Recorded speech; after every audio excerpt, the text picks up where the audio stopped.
before the fight was canceled on Monday after a civil lawsuit filed by ex-girlfriend Courtney Rozelle accused Davis of battery and aggravated battery. For being with him for so many years, it's amazing to see a kid from a man to a grown man. Going to announce this fight initially, DV allegations dropped. Tank was arrested and it was once again put in doubt. Calvin Ford broke down in tears on Instagram Live after hearing about Gervonta Davis's arrest. With his voice shaking, he spoke about their long journey. From the streets, to the gym, to becoming world champions. He said he watched Tank grow from a troubled kid into a global superstar, and now he's watching everything fall apart. The emotion in Ford's voice made it clear this wasn't just— That is crazy. That's why I said that. I said, yo, you can't write this, man. You cannot write this. My experience being gone and all the stuff that I went through preparing me for where I'm at today. You know, man, Tank is older. He had the lessons, getting his lessons of what he got to do to take us the rest of the way. And this is his take us the rest of the way. A trainer losing a fighter. This was a father figure watching his son hit rock bottom. For him, it felt like their once unstoppable rise had reached a heartbreaking and unexpected end. Gervonta Davis has found himself surrounded by controversy many times throughout his career. Earlier this year, he was accused by the mother of his children of mistreatment, a case that was later dismissed. But not long after, another woman filed a separate lawsuit, only adding more pressure and public attention. Even though the first case was dropped, the ongoing legal drama has damaged his reputation and kept him under constant scrutiny. Analysts point out that personal problems don't stay private for athletes at Davis's level. Talent and success can't protect anyone from the media, the law, or public judgment. For high-profile fighters like Gervonta, every mistake becomes a headline, every accusation becomes a debate, and every incident shapes the future of their career. It shows that no matter how dominant someone is in the ring,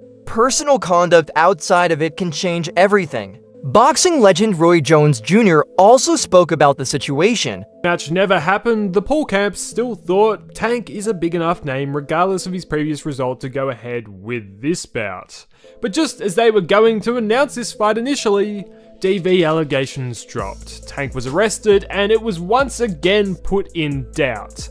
Then the charges were dropped. A week later, they announced the event. So that kind of brings us to today. This event hasn't been smooth sailing so far, and was almost destined that there would end up being a few more bumps in the road before we actually saw the two facing off.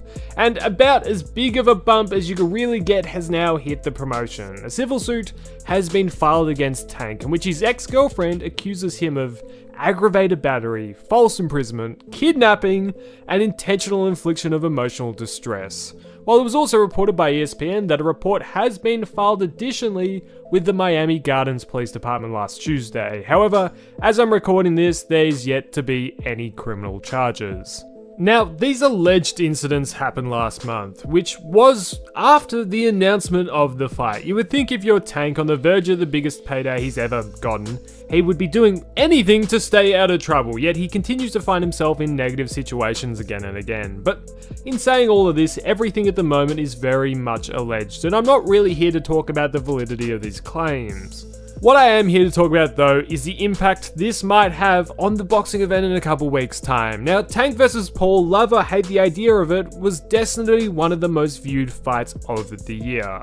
Although there are rumors of there being poor ticket sales, the at-home audience— saying Davis has been dealing with problems for a long time, and this new lawsuit only adds more weight. He pointed out that all of this happening right when the Jake Paul fight was planned created an extremely stressful moment for the young champion. According to Jones, the world already knew Tank had past issues, so this isn't surprising, but it still hits hard. And with the fight cancelled, Davis is left facing not just legal trouble, but the disappointment of losing one of the biggest opportunities of his career. Jake Paul also shared his side of what happened. According to him, Davis was Oh, it didn't work out. Just what were your thoughts on that whole thing?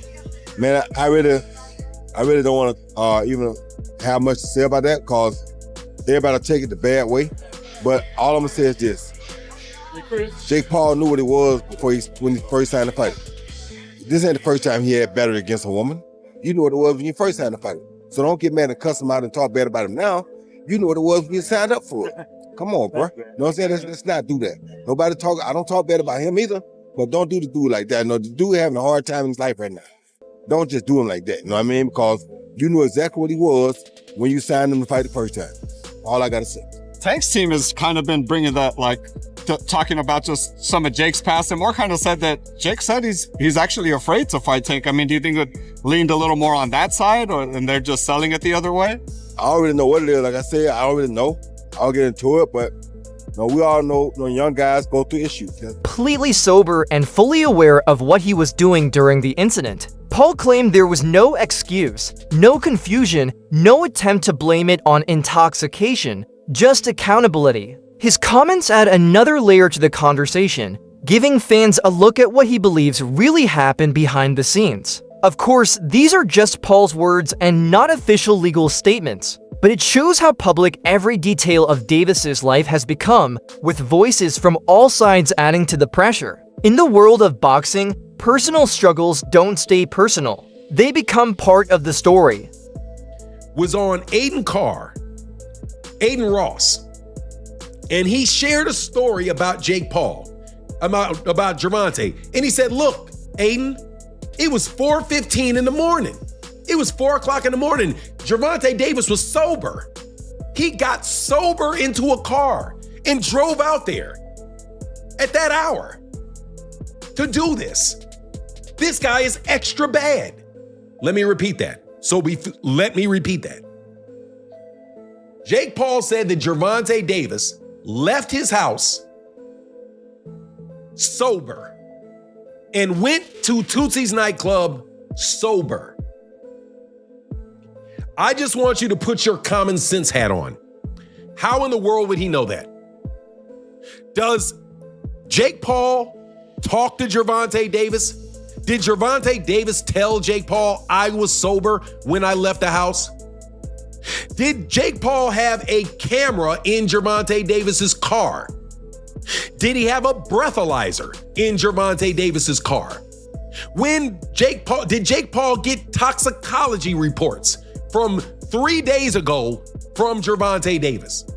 I am just curious as to how in the world Jake could possibly know that Gervonta Davis was sober. Let me tell you for sure, I will have a drink now and then. If I take a couple shots of vodka and I walk out the house, I'm a little buzzed. Sometimes my wife doesn't even know. How do you know, Jake? The answer is you do not. You are just trying to add something to the story to make Gervonta look worse. It wasn't enough that Gervonta Davis was And for Gervonta Davis, this latest chapter is one of the darkest yet. That's it for today's video. Make sure to like, subscribe, and stay tuned for more updates.